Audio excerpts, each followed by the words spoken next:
In just a moment, X-1. But first, no one can deny that spring is in the air, and to prepare for the new season, NBC's Weekday brings you some timely and useful features. One is a new series with Phil and Lampy on gardening tips for both city and country dwellers. The second feature brings you hints for the best use of leisure time. And you can also bet that Joe Copeland, famous dress designer, will enlighten you on the spring fashion picture when she appears on tomorrow's show. Listen in and hear it all on NBC's Weekday tomorrow morning. And now stay tuned for X-1 on NBC.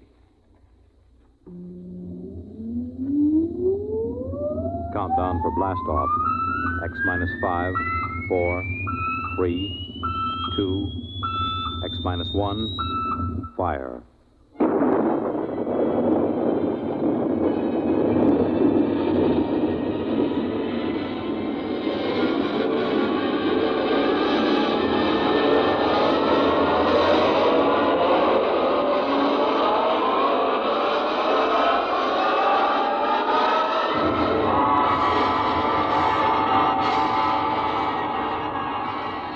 From the far horizons of the unknown come transcribed tales of new dimensions in time and space.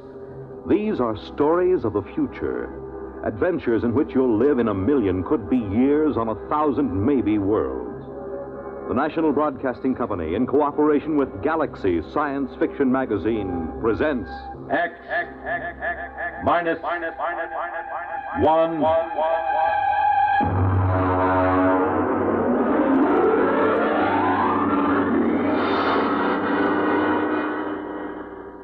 Tonight's story, A Gun for Dinosaur, by L. Sprague de Camp.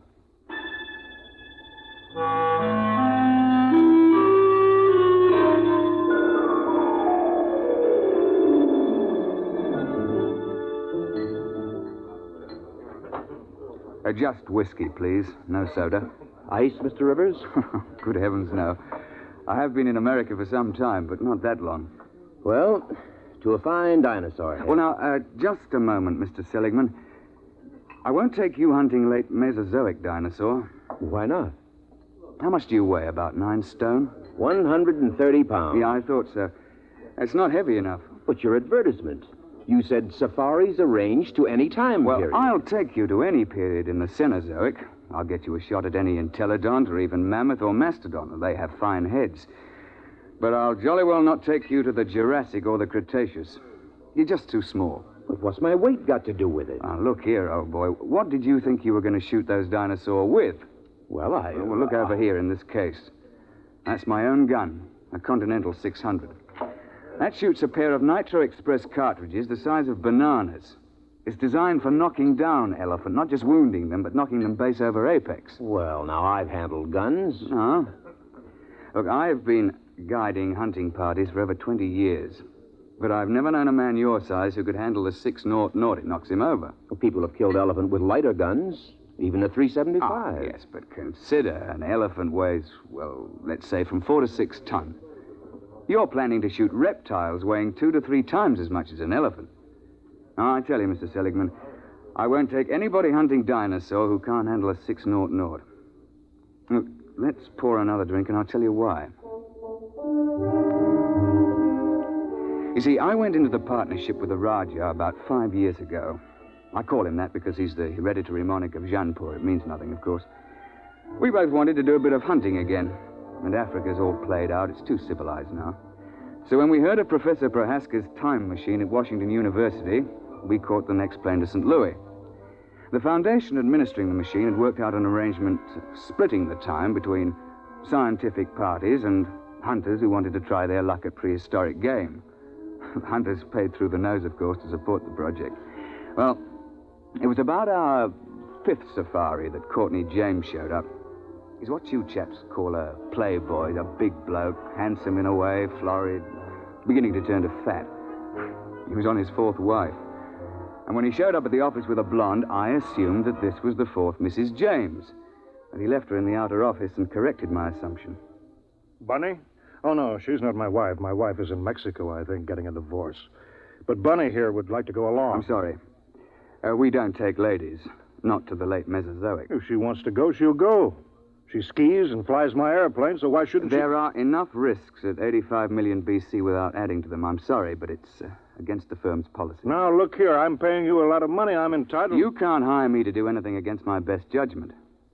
Now, if that's how you feel, get another guide. All right. But let me tell you.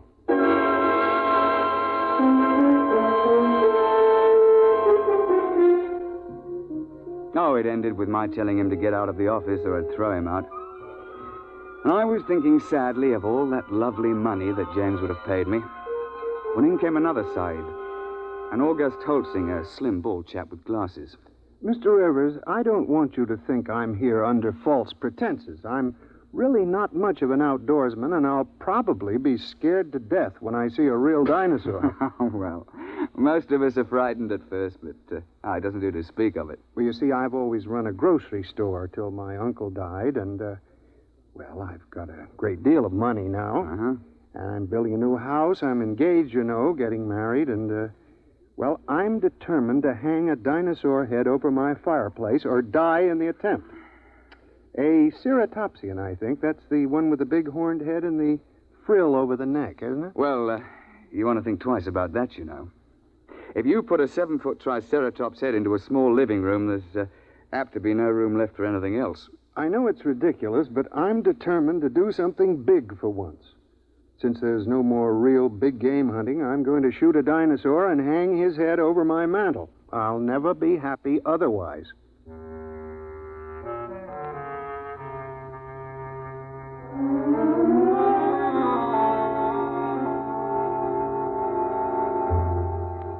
The Roger and I decided to make it to the Middle Cretaceous. That's about 85 million years ago.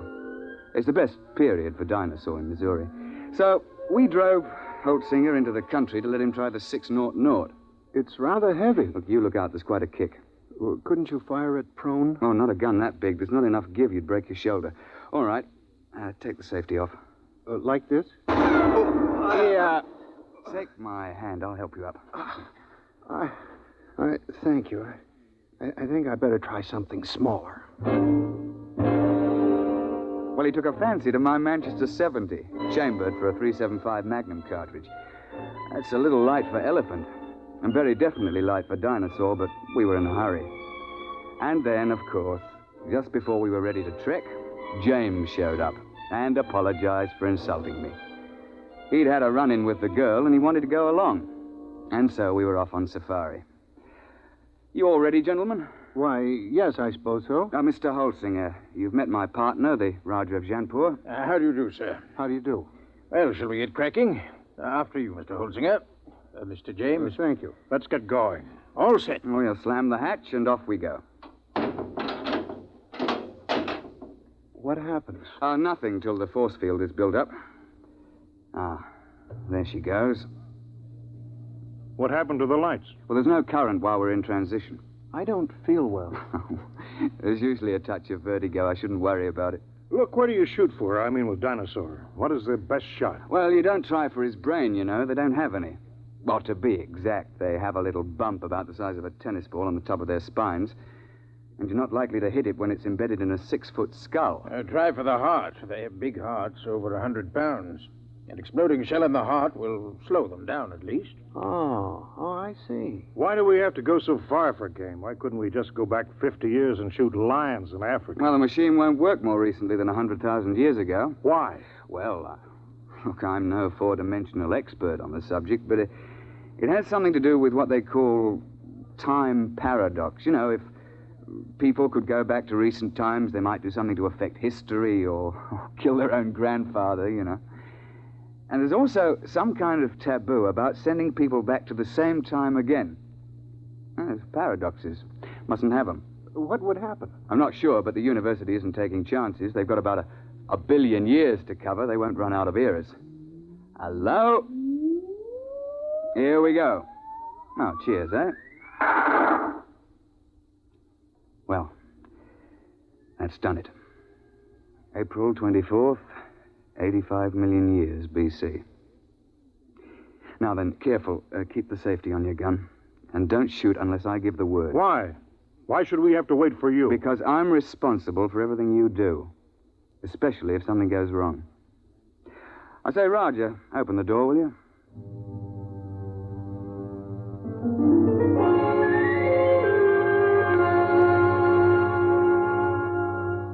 In this period, the time chamber materializes on top of a rocky rise.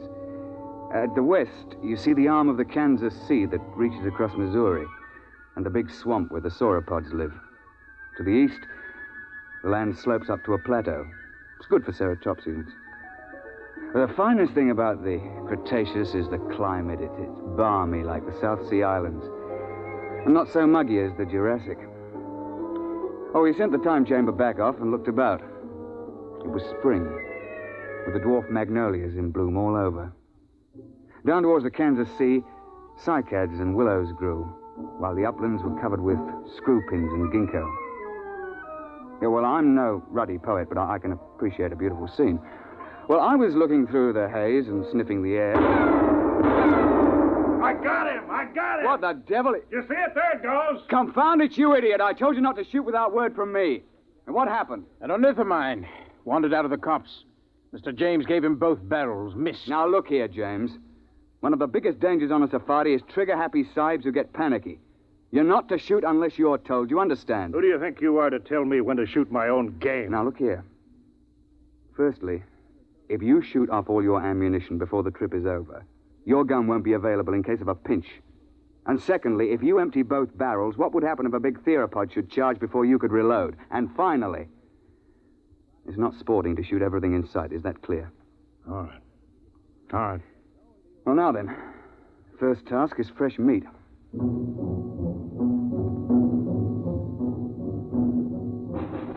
As I told you, Holsinger wanted a ceratopsian head. James insisted on a tyrannosaur. Then everybody would think that he'd shot the most dangerous game. Well, the fact is that tyrannosaur's overrated. But everybody's read about the tyrant lizard, and, well, he does have the biggest head of the theropods. Oh, and he'll snap you up if he gets the chance, no fear. Oh, we started off searching for meat. The Raja and I put the sahibs in front. Yeah, we tell them it's so that they'll get the first shot, which is true, but another reason is that they're always tripping and falling with their guns cocked, and if the guy were in front, he'd get shot.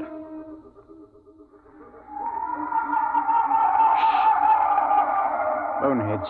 Where? See? Crouching over there. Feeding on those cycads. It's about the size of a man. They look intelligent. Well, not likely. That bulge on the head is solid bone. Now then, hold on there, James.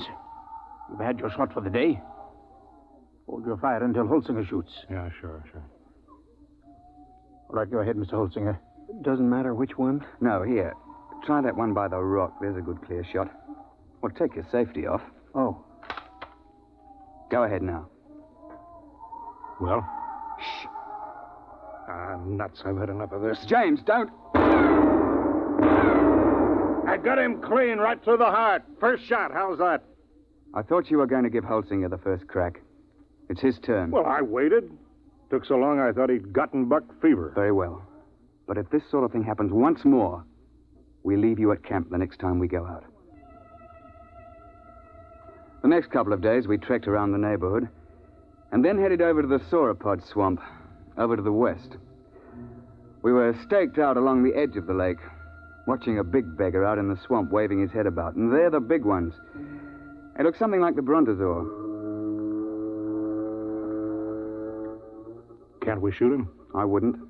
Why not? Well, there's no point to it, and it's not sporting. Like, if you kill one in the water, he sinks and can't be recovered. And if you kill one on land, well, the only trophy is that little head on the top of that long neck. You can't bring that whole beast back because he weighs 30 tons or more. That museum in New York got one. Oh, yes. Well, they sent a party of 48 to the early Cretaceous with a 50 caliber machine gun. They spent 2 solid months hacking and sawing the carcass apart and hauling it to the time machine. I know the chap on the project, and he still has nightmares in which he smells decomposed dinosaur. And they also had to kill a dozen big sauropods who came in for the party. And then they had them lying around, too. They lost 3 men. Richie, Duckbill. Where? Where are they? Up there at the shoreline. Now, keep your voices down. You see? With the crest on the back of their heads. Mr. Rivers, I've been thinking over what you said about those heads.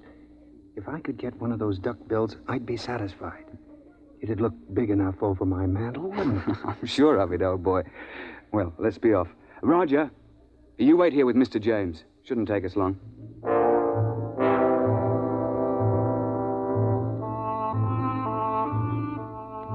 Holt and I crept along the shoreline, narrowing the range to the duckbills. I think I can make the shot from here. I'll be ready in a minute. My shoe is loose. He's getting away. I won't get a shot. I'm afraid Mr. James has fired both barrels again. James, that's the second time you spoiled my shots. I ought Don't be a fool. I couldn't let them wander into camp, stamping everything flat. There was no danger of that. You can see that the water is deep offshore. It's just that our trigger-happy Mr. James can't see any animal without shooting. And if it did get close, all you have to do is to throw a stick of firewood at it.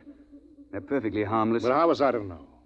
I believe I mentioned it. Well, what are we on this miserable trip for, except to shoot things? There are certain rules, you know. You call yourselves hunters. I'm the only one who was hitting anything. Now, just a moment, old man. You're behaving like a confounded skite with more money than brains. I should never have brought you along. Well, that's how you feel. Give me some food and I'll go back to the base by Now, myself. don't be a bigger ass than you can help. That's quite impossible. All right, I'll go alone. I wouldn't want to pollute your air with my presence.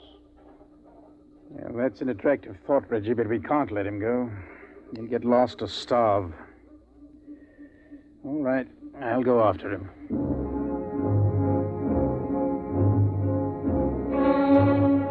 We stumbled along for several more days, James on his good behavior for a change.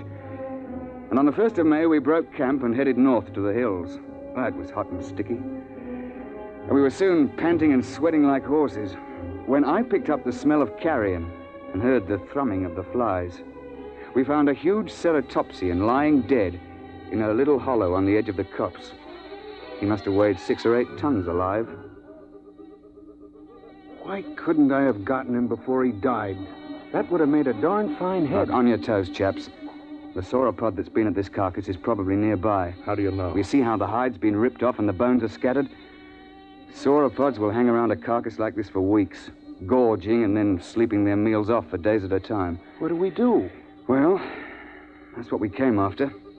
Look, Roger, you take Mr. James through that way, and we'll parallel you 40 feet distant. Now keep your eyes open.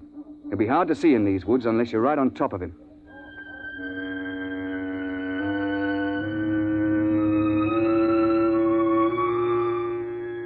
We pushed through the edge of the copse, looking for the huge flesh-eater who'd been at the carcass.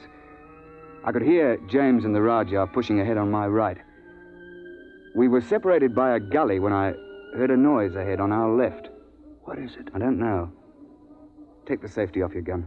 Oh, there it is. It's one of those boneheads. Oh, well, they're not dangerous at any rate. But be careful.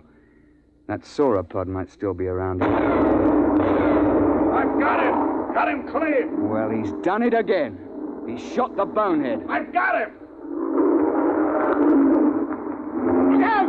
Look out! Dinosaur!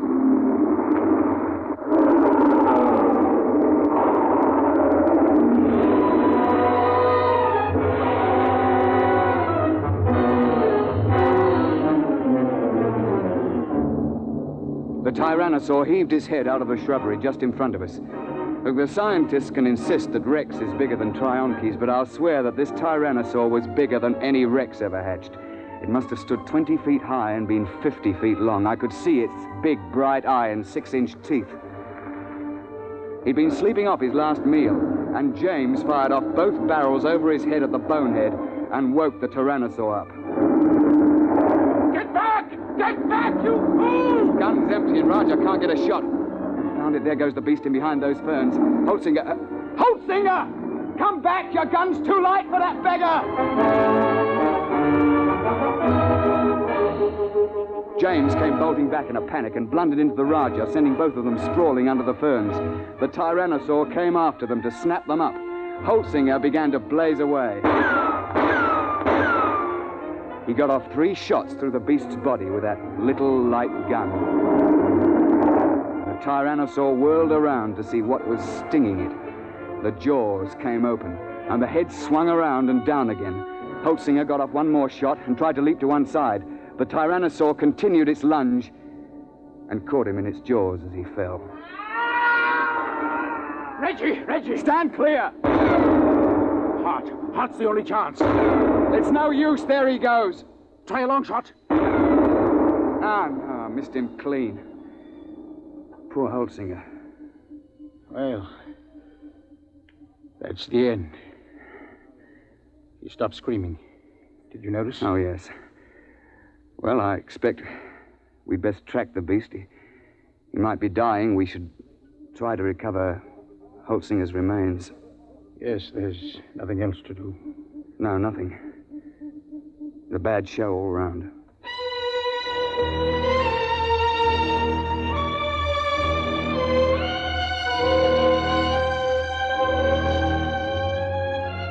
An hour later, we gave up and went back to the glade looking very dismal. Where have you two been? We were occupied. The late Mr. Holtzinger. Remember? You shouldn't have gone off and left me. Another of those things might have come along. Isn't it bad enough to lose 100 through your stupidity? What? Sure, you put us in front of you, so if anybody gets eaten, it's one of us. That's... You stinking little swine. If you hadn't been a first-class idiot and blown those 2 barrels again, this never would have happened. Holtzinger died trying to save your worthless life. And I wish he'd failed. Oh, I ought to... Now then, my laddybuck, I'm glad you did that. It gives me a chance I've been waiting for. Now get up, and I'll be glad to finish off. You won't finish anybody off. All right, put your hands up. Both of you. Put that gun away.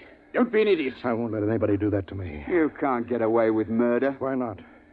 Won't be much left of you after you're hit with a 600 explosive shell. Nobody could prove anything. They can't hold you for a murder 85 million years old. The statute of limitations, you know. Nice work, Roger, old chap. Yes. Cretaceous rock. Doesn't quite have the balance of a cricket ball, but it's a bit harder, what? Well, suppose we tie this chap up and take him back to camp.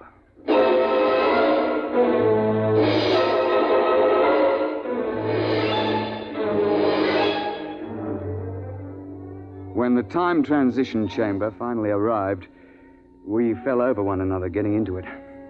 We dumped James in a corner and threw the switches. You two should have killed me back there. Why? You don't have a particularly good head. It wouldn't look at all well over a mantle. You can laugh, but I'll get you someday. Well, close quarters, isn't it? Someday I'll find a way. I'll find a way and I'll get off scot-free, too. My dear chap, if there was some way to do it, I'd have you charged with Holtzinger's murder. Look, you'd best let well enough alone. No, I'll kill you. Both of you. Somehow. Cigarette, Roger? Thanks.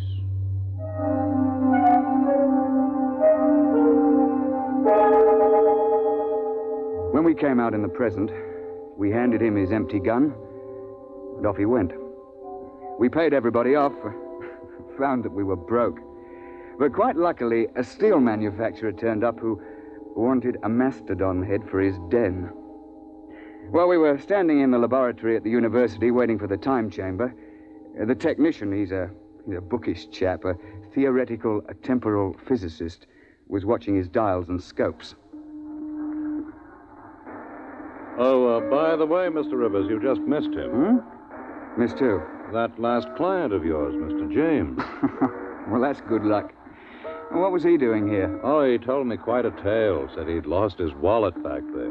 Said it contained some very valuable papers. It must have been valuable. He paid the university fee of $5,000 for the use of the chamber. He's on his way back there now. Back where? Well, he told me to send him back a few minutes before you arrived the last time. Then he could see himself drop the wallet. He's going to stand there and watch himself come out? Yeah, but, doesn't that create what you chaps call a paradox?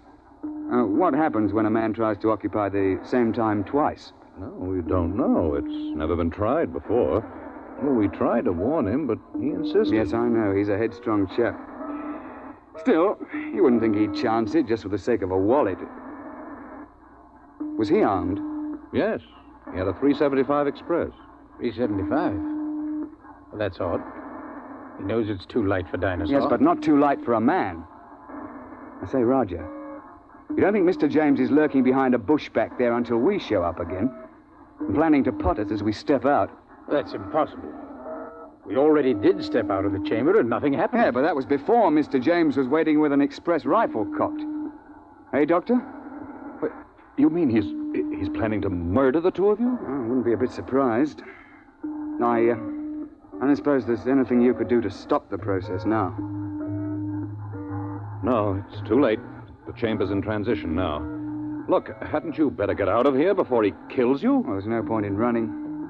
If Mr. James's theory is right, we've both been dead for 85 million years.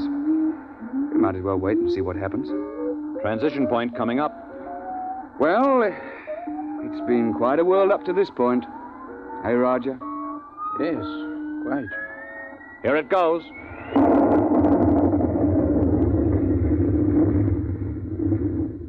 Reggie, are you all right? Well, I seem to be. What happened? The time chamber. It's back. We'd better get it open.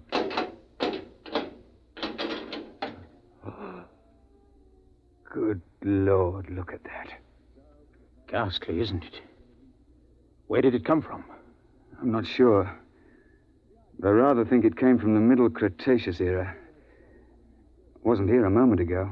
Ghastly mess. Looks as if every bone was pulverized and every blood vessel burst. I dare say. But that's his gun, all right. It's James, there's no doubt of it.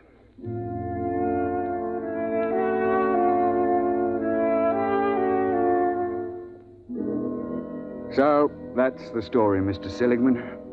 Of course, I don't understand the mathematics, but the idea's rather easy to grasp. Nobody had shot us when we first emerged on the 24th of April, 85 million BC. And so, of course, that couldn't be changed. The instant James started to do anything that would make a paradox, the space-time forces snapped him forward and ripped him to bits. Well, they know a good deal about that now, and there's a safety margin of 500 years between each trip. You can't have paradoxes, you know. It just isn't done. And you see, I'm a lot more careful now. I shouldn't have taken James when I knew what a spoiled, unstable sort he was. Or Holtzinger either. When I saw that he was too small to shoot a dinosaur gun. With a heavier gun, he'd probably have knocked the Tyrannosaur down and saved his own life. So, Mr. Seligman, that's why I won't take you to that period to hunt. I'm sorry, but you're just too light. You're not big enough to handle a gun for Dinosaur.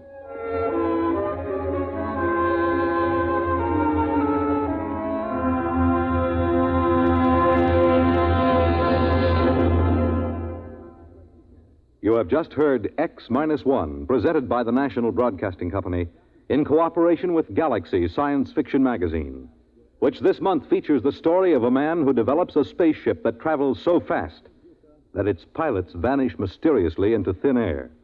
Read the Vaughn Shelton story, Point of Departure, in Galaxy Magazine, on your newsstand now.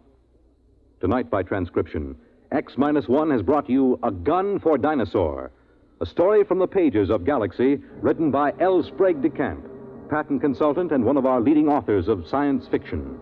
It was adapted for radio by Ernest Kenoy. Featured in the cast were Alastair Duncan, Wendell Holmes, John Gibson, Donald Buca, Warren Parker, and Alan Hewitt. Your announcer, Fred Collins. X-1 was directed by Daniel Sutter and is an NBC Radio Network production.